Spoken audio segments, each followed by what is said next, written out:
Romans chapter 3. God's judgment defended. What advantage then he has the Jew, or what is the profit of circumcision?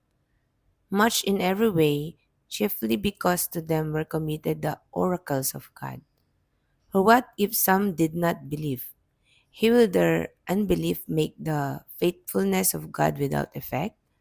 Certainly not. Indeed, let God be true, but every man a liar.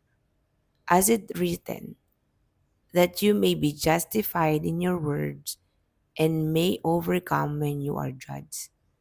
But if our unrighteousness demonstrates the righteousness of God, what shall we say? Is God unjust who inflicts wrath? I speak as a man.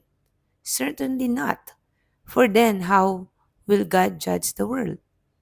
For if the truth of God has increased through my light to his glory, why am I also still judged as a sinner? And why not say, let us do evil that good may come? As we are slanderously reported, and as some affirm that we say, their condemnation is just. All have sinned. What then? Are we better than they? Not at all. For we have previously charged both Jews and Greeks that they are all under sin. As it is written, there is none righteous, no, not one. There is none who understands. There is none who seeks after God. They have all turned aside. They have together become unprofitable. There is none who does good, no, not one. Their throat is an open tomb. With their tongues they have practiced deceit. The poison of asps is under their lips, whose mouth is full of cursing and bitterness. Their feet are swift to shed blood.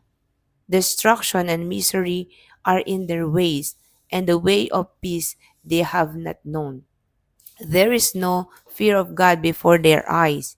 Now we know that whatever the law says, it says to those who are under the law, that every mouth may be stopped, and all the world may become guilty before God.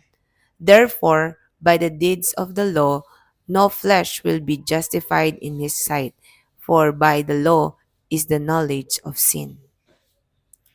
God righteousness through faith. But now the righteousness of God apart from the law is revealed, being witnessed by the law and the prophets, even the righteousness of God through faith in Christ, in Jesus Christ, to all and on who all who believe. For there is no difference, for all have sinned and fall short of the glory of God, being justified freely by his grace through the redemption that is in Christ Jesus, whom God set forth as a propitiation by his blood, through faith to demonstrate his righteousness, because in his forbearance God has passed over the sins that were previously committed, to demonstrate at the present time his righteousness, that he might be just and the justifier of the one who has faith in Jesus. Where is boasting then? It is excluded by what law of works? No, but by the law of faith. Therefore, we conclude that a man is justified by faith apart from the deeds of the law. Or is he the God of the Jews only? Is he not also the God of the Gentiles? Yes, of the Gentiles also. Since there is one of God who will justify the circumcised by faith and uncircumcised through faith. Do we then make void the law through faith? Certainly not. On the contrary, we establish the law.